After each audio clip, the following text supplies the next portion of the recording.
Black 5, number 45212, sits simmering gently in High Wapping Siding, Carlisle.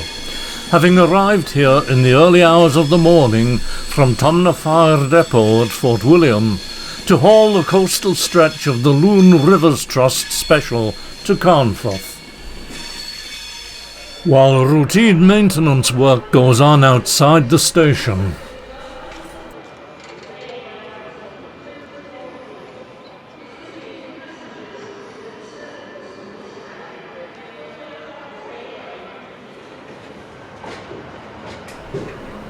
Arriving from Doncaster, petroleum tanks heading for Prestwick BP Oil. They'll be held here in Platform 1 to allow a Transpennine service from Manchester Airport to Glasgow to go ahead.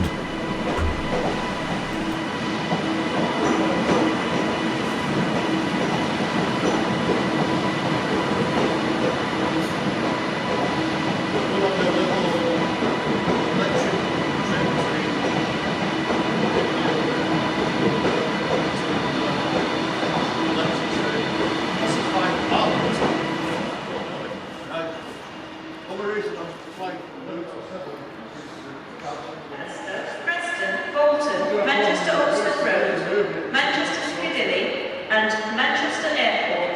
This train is called for 5.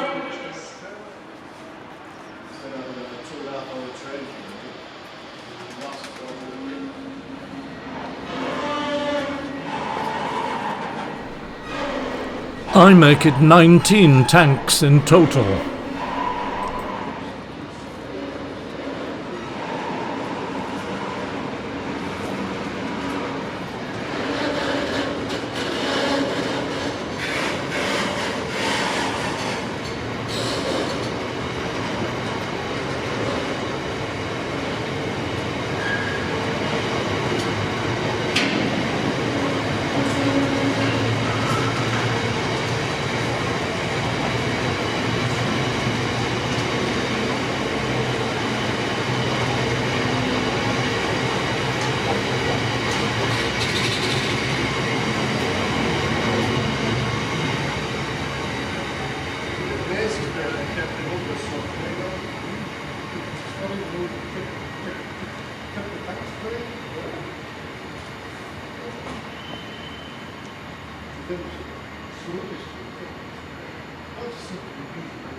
This is the third weekend when engineering work on the East Coast Main Line has led to some LNER bimodal Azumas being diverted from Newcastle over the Tyne Valley Line to continue their northward journeys to Edinburgh, Aberdeen or Inverness. The 1058 to Leeds departs. Once it has cleared Petrel Bridge Junction, the route will be clear for the Azuma to follow towards the Tyne Valley. Well, this is the last weekend we'll be getting these.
A most unusual working for Carlisle.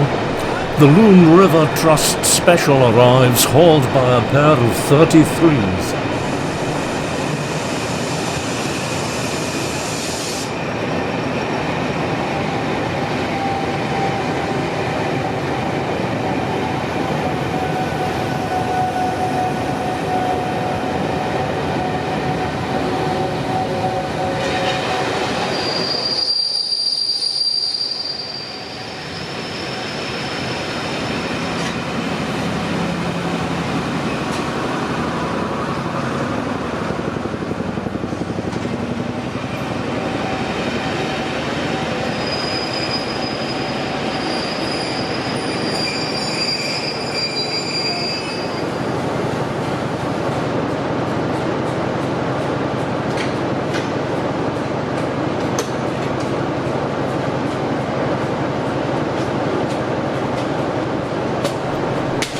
Whilst on the rear is 47-760. Elsewhere, problems have arisen which might affect me. A Northern Class 156 from Barrow-in-Furness to Carlisle has failed this side of Maryport with seized brakes and is holding up trains in both directions. Maryport is a single platform station. My plan is to film at Whitehaven. Will I be able to get there? The faulty unit struggles into Carlisle, but it isn't going anywhere in the near future. The 33s are taken off the train and head south. Guess what inevitably happens?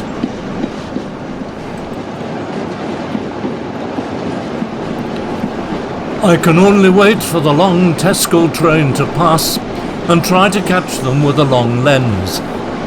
And spot driver Mick Rawlins heading towards High Wapping. Presumably he'll be driving the Black 5 back to Carnforth.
The 47 runs around the train to allow the Black 5 to reverse in and couple up.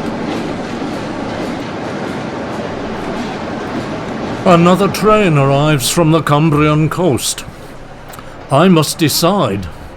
Do I travel to Whitehaven The weather, superb earlier this morning, is showing signs of deterioration, and I may be unable to fly the drone. Or do I stay here, wrestle with the crowds, and film 45212 in close-up?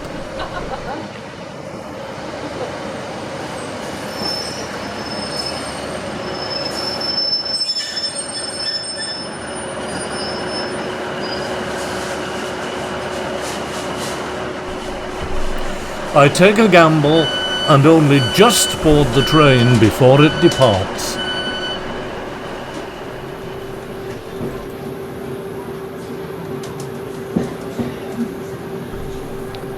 It's obvious that there has been heavy rain in many places along the route. Have I made the wrong choice?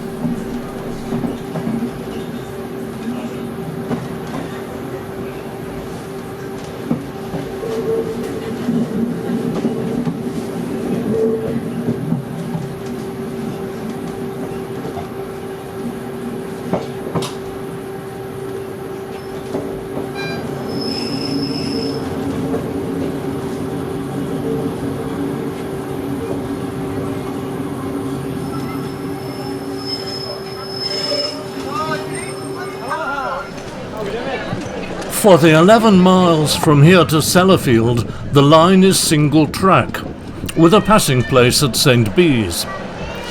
To enter this single track section, the driver must obtain a token from the signal box, but as the signal box, labelled Branstey, not Whitehaven, is some distance away, the necessary token is electronically released by the signalman from a cabinet on the platform, after the driver has telephoned and sought clearance to proceed.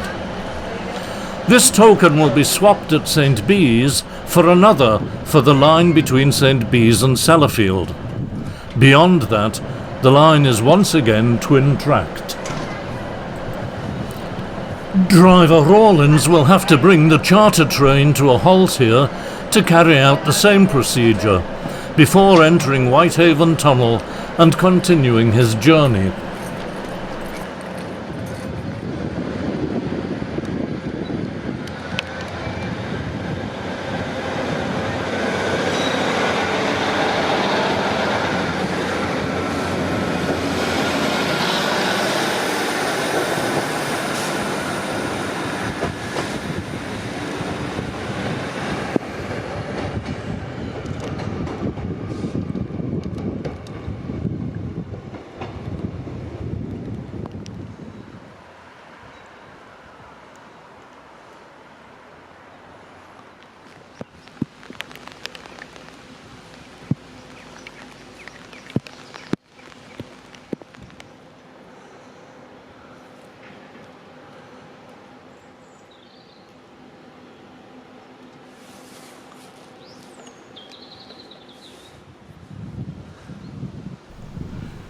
Whitehaven was clearly a much bigger station in days gone by.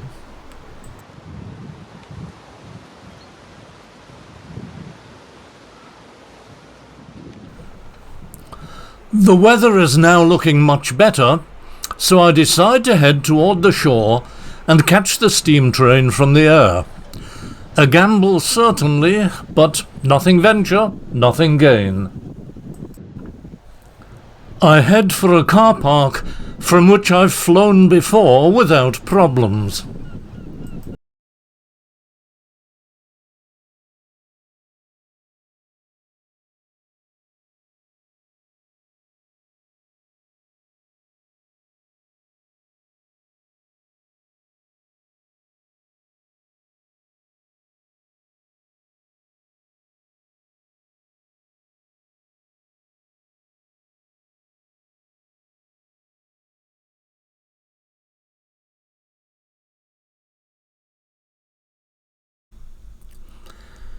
If we exclude the two extremities, Carlisle and Barrow-in-Furness, then Workington and Whitehaven are the two most populous towns along the line, although Wikipedia seems to be in some doubt as to which is the more numerous.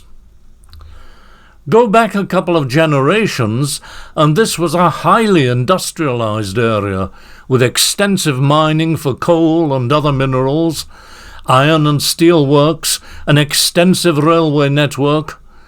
All gone, and with little obvious to show for it, although old mine shafts and railway track beds are abundant if you care to seek them.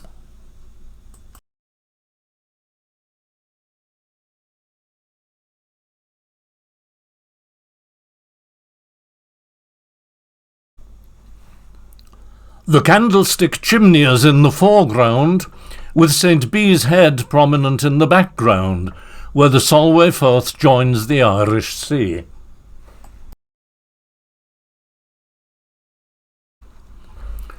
The Isle of Man is only just discernible on the horizon. It would have been crystal clear at 9 o'clock this morning. As we look up the Solway Firth, beyond Robin Rigg wind farm, the Scottish coast is visible, whilst here on the English side we see how wind farms have taken over much of the coastline.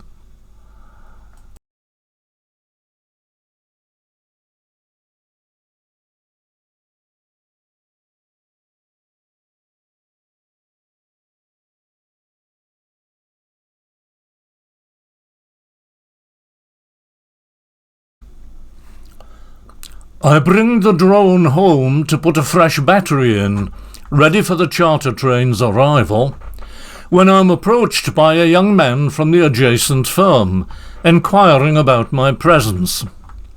He's interested in the drone and what I'm doing, and declares that it's perfectly okay for me to continue, and wishes me luck with my filming.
The train passes through Parton station.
Whilst I'm following the train around the shore, a lady appears who demands my immediate removal from the car park.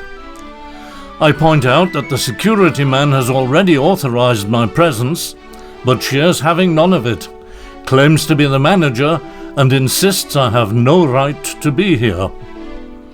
I try to reason quietly with her, assure her that I'll be gone in 10 minutes at most, invite her to watch what I'm filming, all to no effect.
Obviously, I had intended to film the train disappearing into the long tunnel, but the atmosphere was becoming quite unpleasant, so with the train stationary, I homed the drone and landed it. The young man reappeared and inquired as to whether I'd got all that I wanted. He seemed embarrassed to hear that I hadn't, and why, but I thanked him for his gentlemanly assistance, and he shook hands with me and wished me well. One situation, two different people.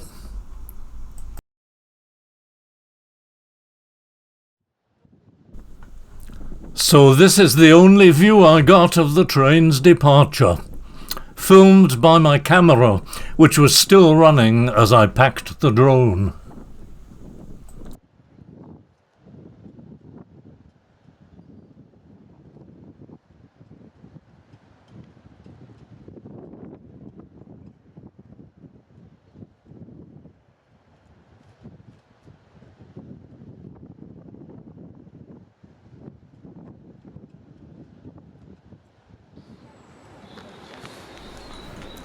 So, back to the station and the next train to Carlisle.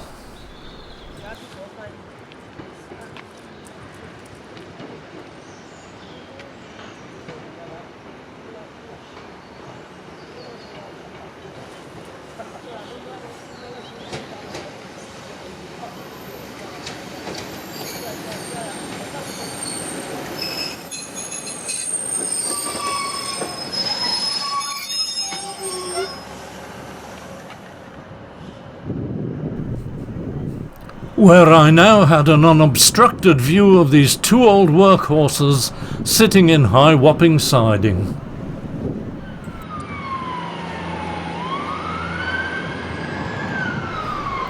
Plus a final look at one of LNER's diversions, departing under diesel power to head for the East Coast Main Line via the slow but scenic Tyne Valley Line.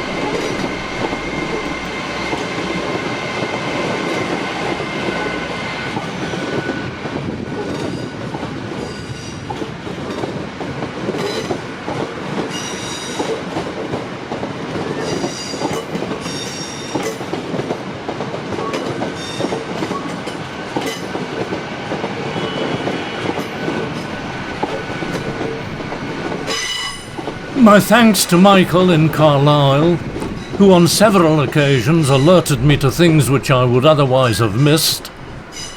My thanks to a certain young man in Whitehaven, whose contribution to the day is much appreciated. And my thanks to you for watching. Here's to October and the next time.